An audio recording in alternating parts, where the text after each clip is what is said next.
History of Fictitious, Volume 1. Story number 3. To the World Above. Told by Jack. Written by his pencil. Prologue. As the worlds faced their trials, the time to merge drew near. Since the end of Bree and Peter's tale, it had been peaceful in the world for a decade. That was until trolls and giants struck against the smallest kingdom in Terranil, the kingdom of Cha-Na. The trolls and giants came out of their caves in various parts of the sky with the giant Kara as their leader. She was a fearsome creature who sought revenge, for she and her kin were considered abominations. The first giant was created by a nature fairy who was also a skilled wizard. He hoped to create a breed of elves immune to sickness and diseases that had killed so many of them in the past. He wanted them to be stronger and serve the land as unstoppable warriors. The results were fruitful at first, as he had a male and female elf drink the potion. However, the size of the new species was unexpected, yet their strength was increased and their immune system was stronger. He thought he had saved the elf population. But then there were the unwelcome side effects. The two elves were no longer the same people they once were. Their sense of duty and caring hearts diminished. In its place was greed and hunger.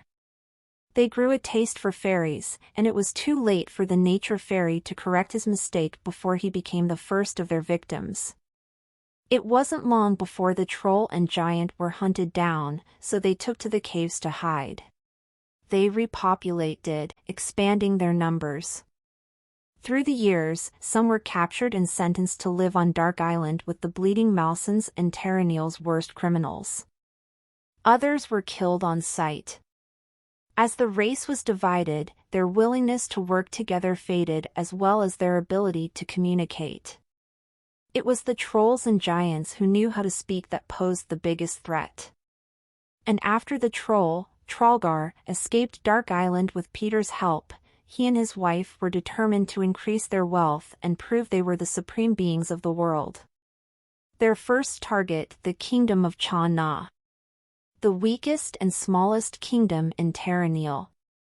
Trollgar's wife, Kara, led a party of trolls and giants to the Sky Island, promising their days living in caves were over. It was time for them to live in a palace surrounded by gold. The day of their siege was horrific as the townspeople screamed in fear. Messengers tried to leave but were quickly stopped. Pixies were captured to prevent the flow of magic, and Pegasus's wings were snapped. Later, the flying horses would be another filling meal for the massive creatures. Queen Prunella and her guards stood by the palace gates, defending the citizens who fled inside. All her life, Prunella was told giants and trolls were stupid and would never work together, but she had watched them perform an encirclement and cut off any channels she had to swiftly reach the High Kingdom Terranil or the Kingdom of Peri. When Kara approached, she mockingly bowed to Prunella and said, "Thank you for keeping my throne warm for me, but I think it's time I claim it for myself." Prunella snarled, "I doubt you would fit." "Oh, I thought the Queen of Cha-Na would be a bit more refined than this. Isn't this the kingdom of favor and grace?" Prunella raised her blade higher in front of her, her glossy red hair and starry navy dress blowing with the wind. When she revealed her wings, they were the wings of a swan, matching the crest on her sword's handle. Despite the determined look in her eye and the firm guards that surrounded her, they were ill-prepared for a fight. Within one swing, Kara flung Prunella's blade away with her bare hands. Kara then caught the fairy by the throat. "Don't harm my people any further," Prunella choked. "I will give you anything." Kara smiled as she plucked the beautiful hair ornament off of the queen's head. "Oh, I don't need to make a bargain with you. Not after you're dead." The knights attempted to save their queen, but just as she had easily fallen, they did as well. They became the royal dish that would be served at the giants' and trolls' victory. The rest of the kingdom was booted out of the castle as the giants and trolls made it their home. Anyone who disobeyed them was eaten, and to keep things interesting, those citizens who ratted on the disobedient got a small fortune of their own. While Channa was suffering in silent horror and turning over on itself, a similar fate was spreading across Avani and Baldwin as the rate of witches and wizards spread. People grew anxious about their power. From the stories of Elsa down to the centaur's curse, there was little trust in those who possessed knowledge of witchcraft. Therefore, the witch trials began when neighbors turned on neighbors. If found guilty, they would be burned at the stake. This call of action took place in Amishi and Hamilton legally.